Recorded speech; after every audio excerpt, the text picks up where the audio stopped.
Assalamualaikum warahmatullahi wabarakatuh.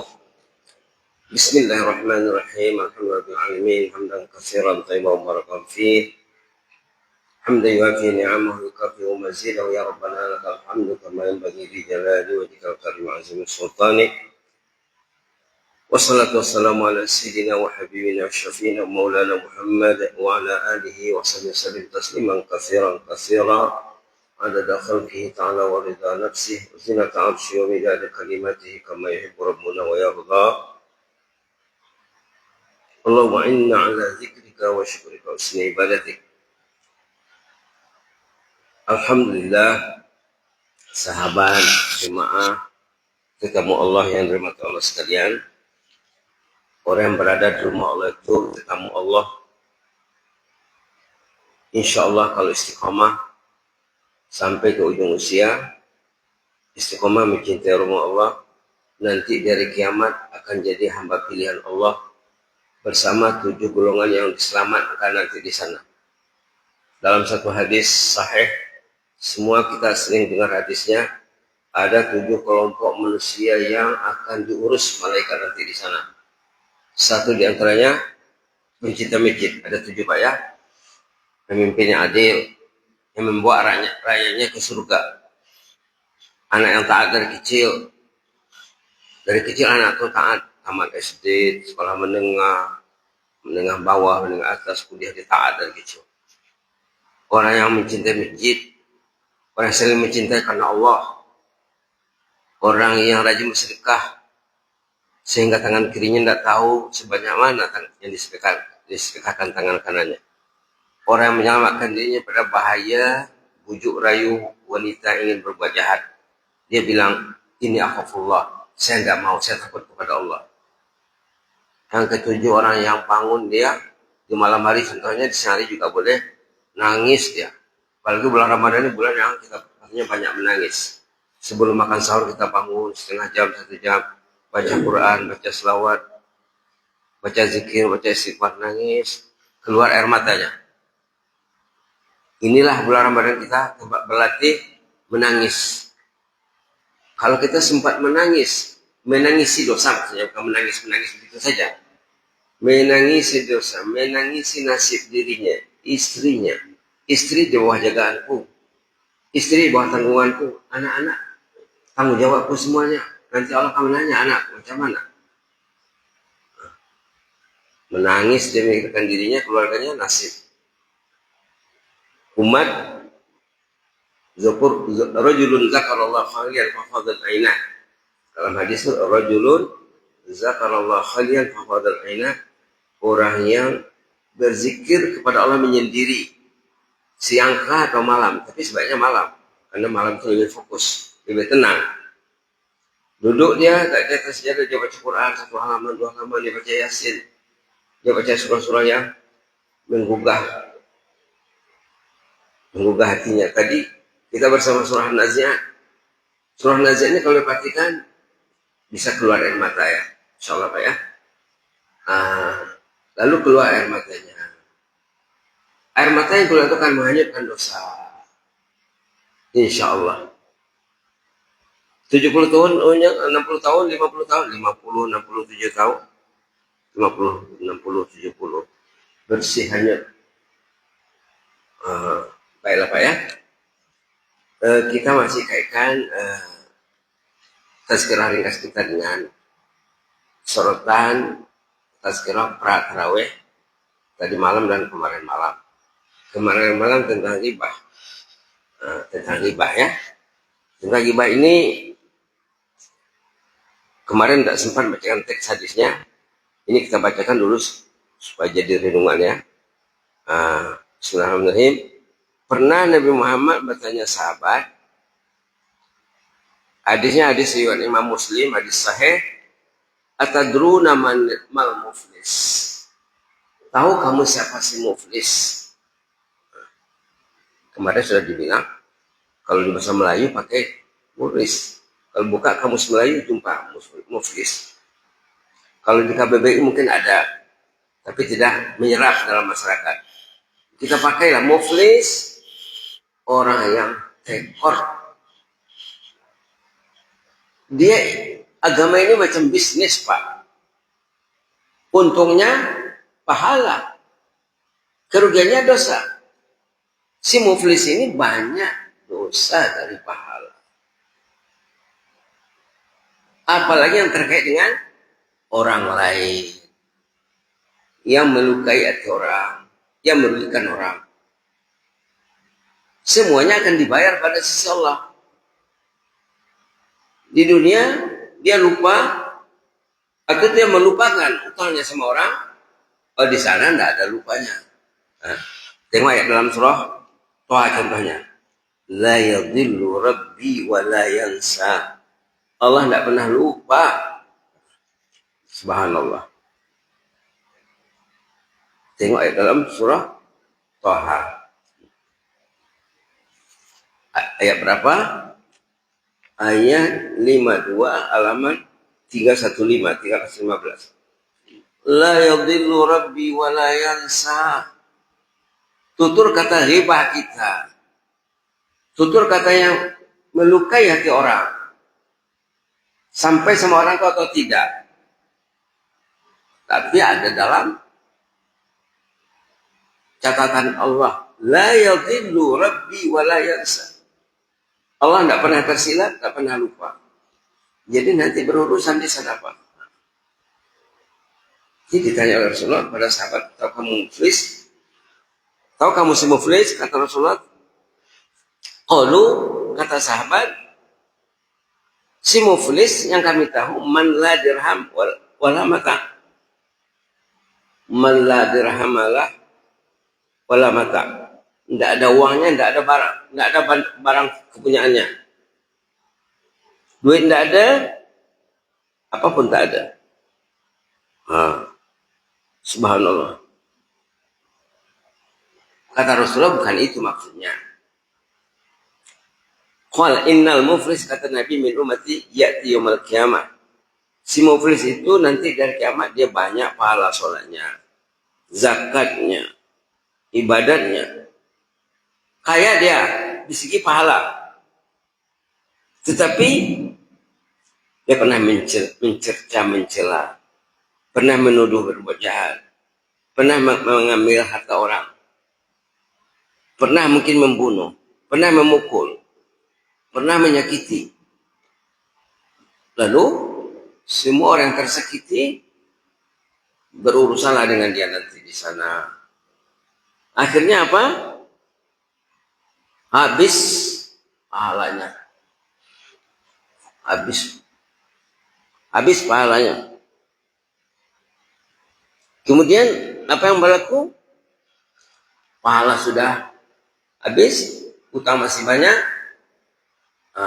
Keadilan Allah menentukan orang yang masih menuntut ganti rugi, menuntut dibayar utang masih banyak, maka dosa orang itu ditransfer masuk rekening dosanya, masuk account dosanya.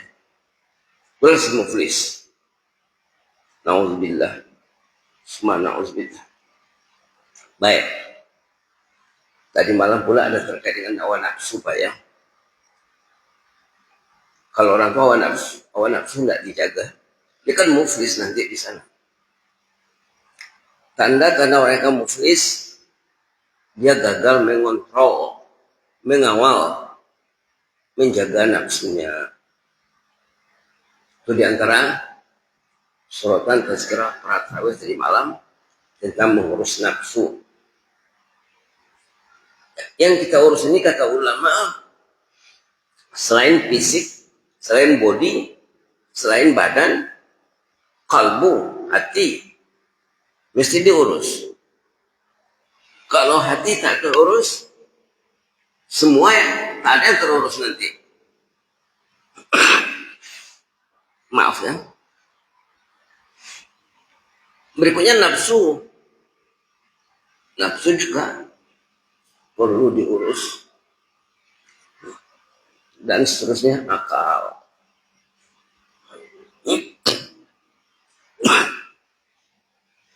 Akal juga perlu diurus. Puasa ini sebenarnya mengurus empat ini, Pak. Mengurus body, Karena selama ini makan tuh rata-rata melebihi batas yang dikehendaki agama. Tapi ramai orang yang puasa, bulan puasa sama ukuran yang dimakannya dengan di luar puasa. Jadi sasaran puasa tidak tercapai. Bahkan ada yang belanja lebih lagi. Ada minda pemikiran. Bulan Ramadan mesti makan sedap. Jadi belanja lebih. Anggaran belanja meningkat. Nanti habis puasa, masuk Syawal sama saja. Sama saja. Jadi tidak terurus bodinya. Saya teringat, sudah pernah disebut sini, almarhum Syekh Ali Jabir, katanya sepatutnya sebelum Ramadan berat badan ditimbang. Kemudian habis Ramadan ditimbang lagi. Nah, ulama ya. Jadi tujuannya mengurus body supaya kita mengurangi batas atau kadar yang dimakan yang membuat kita mampu beribadat. Karena nafsu kita di bulan Ramadan ini ditarget untuk mencintai Allah, untuk mencintai masjid. Kalau bisa 5 waktu di masjid, kalau bisa. Sholat rawatibnya tidak tinggal 4 sebelum zuhur, 2 sesudah zuhur, 2 sesudah maghrib, 2 sesudah isya, 2 sebelum subuh. Yang 12 tuh jangan tinggal. Dalam hadis Nabi, siapa yang sholat 12 rakaat rawatib sehari semalam 12 rakaat, tersedia 1 istana di surga, di jannah. Nah, Quran juga jangan tinggal. Mengurus kalbu itulah tadi ya. Kata ulama mengurus kalbu. Kalbu itu hati, apa perlunya? Apa keperluan pokoknya? Nah, kata ulama, hati keperluan pokoknya al-hubbu namanya. Cinta Allah. Nama kebulan Ramadan kita menjadi cinta Allah. Dengan mencintai rumah Allah, dengan mencintai salat, mencintai Quran, mencintai ilmu. Kalau di komunitasnya maju itu Pak ya, tazkirah subuh ini wajib. Adalah kita tazkirah sebelum zuhur atau sesudah zuhur. Itu tengah hari tazkirah mereka. Ada tazkirah asar, ada tazkirah menjelang berbuka. Malam itu memang ya. Tazkirah subuh ini wajib di komunitas-komunitas yang maju. Tapi alhamdulillah ya, tazkirah subuh kita sudah berusia setahun. Dari Ramadan 2025, maaf ya, sampai Ramadan 2026. Hati tujuannya apa? Kalau orang itu tidak tahu tujuan hatinya, hati itu tujuannya, keperluannya agar mencintai Allah. Karena yang menjadikan hati itu Allah. Allah jadikan hati untuk mencintai Allah. Kalau Allah tidak dicintai dalam hatinya, hatinya sakit merana, hatinya sengsara. Dia akan lebih mencintai harta benda, dia lebih mencintai pangkat, dia akan lebih mencintai keluarga dan lain-lain. Cinta Allah merana di hatinya. Maka tidak nampak jalan ke masjid. Subhanallah. Karena hati cinta Allahnya minimal. Nah, kita diajar Nabi doa cinta, Allahumma inni as'aluka hubbak wa hubba man yuhibbuk wa hubba amalin yuqarribu ila hubbik. Ya Allah, karunialah aku, berilah aku kemanisan mencintaimu ya Allah. Mencintai orang mencintaimu, mencintai sarana cinta. Ada 3 cinta diminta. Mencintai Allah, mencintai orang yang mencintai Allah, dan mencintai sarana cinta. 3. Kalau sarana cinta tidak dicintai, cinta Allah tak akan dapat. Kalau masjid dia tak suka datang, macam Quran dia tak suka baca, macam mana nak mencintai Allah? Ini kalamullah. Kalbu Pak ya. Nafsu tadi malam bicara tentang nafsu. Nabi berdoa tentang nafsu pula. Allahumma ati nafsi taqwaha wa zakkiha anta khairu man zakkaha anta wali wa maulaha. Patutnya bulan Ramadan ini dibaca banyak-banyak. Allahumma ati nafsi taqwaha untuk doa sendiri. Untuk berjemaah. Allahumma ati nufusana taqwaha wa zakkiha anta khairu man zakkaha anta wali wa maulaha. Ya Allah, tolonglah aku menundukkan nafsuku agar nafsuku bertakwa. Hati milik Allah, nafsu milik Allah. Body, fisik, badan, ini amanah Allah. Hidup dari Allah, sehat dari Allah, akal dari Allah. Body, amanah Allah. Tidak lama dipakai body ini, mungkin tidak sampai 70. Kalau saya sudah lebih, Pak ya. Body milik Allah. Subhanallah. Maka terkait dengan nafsu tadi, doa Nabi apa? Allahumma ati nafsi taqwaha. Ya Allah, tolonglah aku agar nafsuku ini bertakwa kepadamu. Wa zakkiha, bersihkanlah, didiklah nafsuku, uruslah nafsuku. Anta khairu man zakkaha, engkau lah sebaik-baik yang mengurus nafsu. Aku tidak mampu mengurus nafsuku, ya Allah. Anta waliyuha wa maula, engkau lah yang mempunyai nafsu ini. Nafsuku milikmu, ya Allah. Engkau pertaruhkan, engkau amanahkan sama aku. Wa maulaha, engkau lah yang mengaturnya. Nafsu bukan milik kita, Pak. Subhanallah. Maka manusia dalam berbicara nafsu, ulama mengatakan nafsu itu ada 3. Ada yang diurus Allah dengan baik, nafsul mutmainnah namanya. Ada yang Allah tak urus, diserahkan nafsu orang itu kepada dirinya yang jahil, yang ada ilmu. Maka nafsunya namanya nafsul ammarah bisu, yang menggesa, yang mendorong untuk berbuat jahat saja.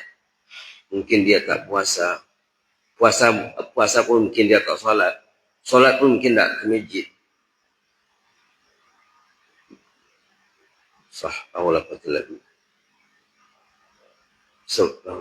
Nafsu al-amarah. Ada nafsu al-lawamah. Nafsu lawamah ini kadang-kadang diurus Allah, kadang-kadang Allah lepaskan, Allah biarkan. Kadang 50%. Oh, bulan Ramadan, oh datang ke masjid. Allah tolong dia mengurus nafsunya. Sudah Ramadan nanti, kalau masih ke masjid lagi, berarti dia ditolong Allah. Subhanallah, subhanallah. Jadi kita mesti tahu nafsu. Nafsu itu pendorong, penggerak, motor. Kalau tak ada nafsu, nafsu itu bahasa kita pun nafsu juga. Tapi nafsu itu banyak artinya apa? Ada keinginan. Nafsu ada makna jiwa juga. Baiklah ya. Apalagi tinggal akal. Kan tadi badan, body, qalbu, nafsu, akal. Nah, akal ini kata ulama keperluan pokoknya, keperluan asasnya, makanan pokoknya al-ilmu. Ilmu. Pas Adam dijadikan Allah, tengok di awal Baqarah ya. Ayat tentang penciptaan Adam. Tengok di awal Baqarah. Enak kalau kita buka Quran, Pak ya. Halaman 6 ayat 30 tentang cerita Allah menciptakan Adam. Ayat 30. Maka terjadilah Adam. Terciptalah Adam. Ayat 31 dikasih ilmu. Dikasih ilmu. Kalau bahasa sekarang diinstal. Dibekalilah Adam itu dengan ilmu. Tadi dalam ayat 30, malaikat macam kurang setuju. Kenapa Allah menjadikan Adam? Malaikat macam kurang setuju. Allah jadikan juga Adam. Kata Allah, ini a'lamu ma la ta'lamun. Ujung ayat 30, aku lebih tahu apa yang kamu tidak tahu. Kata Allah kepada malaikat yang macam menentang penciptaan Adam. So, ayat 30, 31, wa'allama Adam al-asma. Allah mengajar Nabi Adam ilmu. Jadi keperluan pokok kita itu ilmu. Ilmu. Subhanallah. Kata ulama apa? Al-ilmu nurun. Wal jahlu salam. Ilmu itu terang. Kejahilan itu gelap. Jadi itu saja sorotan kita dulu Pak ya. Bahwa bulan Ramadan ini kita mengurus body agar sehat. Agar terbiasa makan, minum, mengikut batas yang dikehendaki agama. Mengurus kalbu agar mencintai Allah. Mengurus nafsu agar diurus oleh Allah nafsu kita itu. Nafsu milik kita ataupun amanah yang diberikan Allah kepada kita. Kalau Allah mengurusnya, temannya malaikat. Nah, ada partneran Pak ya. Nafsu yang baik yang dikatakan nafsul mutmainnah bersama malaikat. Bersama nafsu yang baik Allah. Jadi orang itu kuat. Kuat selalu. Malaikat Allah. Malaikat mana? Tidak pernah kendur semangatnya. Bila kendur berarti bukan lagi malaikat kawannya. Ada silap dalam langkahnya. Jadi dia diambil alih oleh musuh. Maka musuh ini mengincar, mentarget orang itu 24 jam. Kalau kita tidak tahu musuh ada di depan kita, di sekeliling kita, selain musuh dalam diri, nafsu, musuh internal, musuh eksternal, iblis. Iblis ini kalau sudah didekati, dia menjadi musuh internal pula dia. Kata ulama dia beranak bertelur dalam badan manusia. Bacalah buku Pak ya. Ada manusia yang iblis beranak bertelur menetas dalam badannya. Jadi dia menolong iblis. Dia kekasih iblis. Nah, tengok ayat tentang orang itu. Orang iblis. Juz 28. Bismillahirrahmanirrahim. Ayat 19 halaman 544. Orang itu sudah orang iblis dia. Ulaika hizbus syaitan. Ayat 19. Mereka sudah golongan syaitan. Dan memihak musuh dia. Itu maka banyak orang yang susah ya. Susah diajak. Karena dia sudah dikuasai. Dia sudah dimonopoli. Istahwadha alaihimus syaitan. Orang itu sudah dikuasai oleh syaitan. Fa'ansahum zikrullah, lalu lupa berzikir kepada Allah, lupa ingat. Nah, ingat Allah. Ulaika hizbus syaitan. Orang itu dah golongan syaitan. Na'udzubillah. Ala inna hizbus syaitan humul khasirun. Ingatlah, komplotan syaitan itu hidupnya rugi. Mudah-mudahan kita dijaga Allah Pak ya. Jazakumullah khairah. Inni ubukum fillah. Wassalamualaikum warahmatullahi wabarakatuh.